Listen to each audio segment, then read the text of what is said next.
We know that Google is tracking us. We agree to it when we set up our phones. So we wanted to figure out what exactly Google is learning about us throughout the day. So here's what we're going to do. We have two identical phones. The only difference between these two phones is this one is in airplane mode. Both of the phones lack a SIM card, and they haven't been set up to access any Wi-Fi networks. So for all intents and purposes, these phones have no connection to a data network. We're going to keep them with us throughout the day. And while I travel around DC, we're going to figure out just what Google is finding out about me. Our first stop, Sim's convenience store, just outside our Fox bureau, for a quick coffee.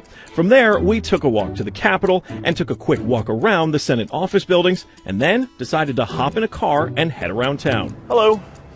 We're going to the Children's Hospital, please.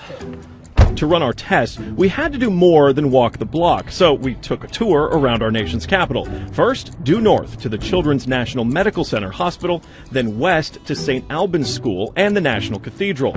Our tour around town was a 14-mile journey that lasted more than an hour. The entire time, the phones had no access to the internet. Oh my goodness. Not a Wi-Fi connection and not any cellular data service.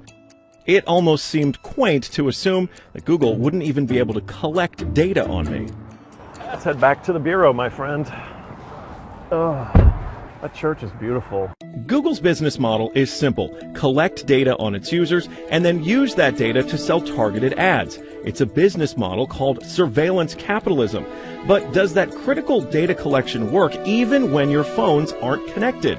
So we're back here at our Fox Bureau in DC, and we've got both of our phones exactly how we left with them. The only difference, really, I snapped a couple of bad selfies at the National Cathedral. But otherwise, they have stayed in my pocket for the entire day. So let's find out what they know.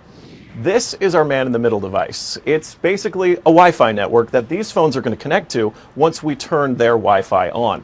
It's going to pass data through it on the way to Google. But on the way, we're actually going to get a copy of the same data that Google's going to get. We'll be able to decrypt it and then find out where we've been throughout the day. Within minutes, the numbers rolled in. The phone that wasn't on airplane mode registered more than 100 locations, 130 activities, and even 152 barometric readings. As soon as it hooked up to our Wi-Fi, it transmitted 300 kilobytes of data straight to Google. The phone even logged our exact locations, tracking us all around town, the Capitol, the hospital, the school, and the cathedral. Now you may notice what's missing here is the exact route that we took, but it got that data too. It knows when I got out of the car.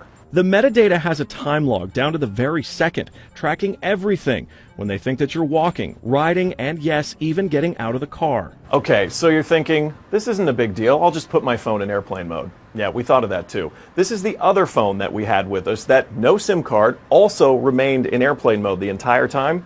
Let's see what kind of data it captured. The phone with airplane mode activated actually logged more locations and activities than the other phone, and it also transferred hundreds of kilobytes of data to Google as soon as it was activated. The only thing that's missing from this map is our stop at the Children's Hospital, but it still knows we were there. There it is. Exiting vehicle, 100% accuracy. Through complicated user agreements and free software, Google gets users to sign away their privacy for nothing. They're even following you in the places that most people would expect total privacy: government buildings, a children's hospital, a private school, a church. Every move you make, every step you take, Google is watching you.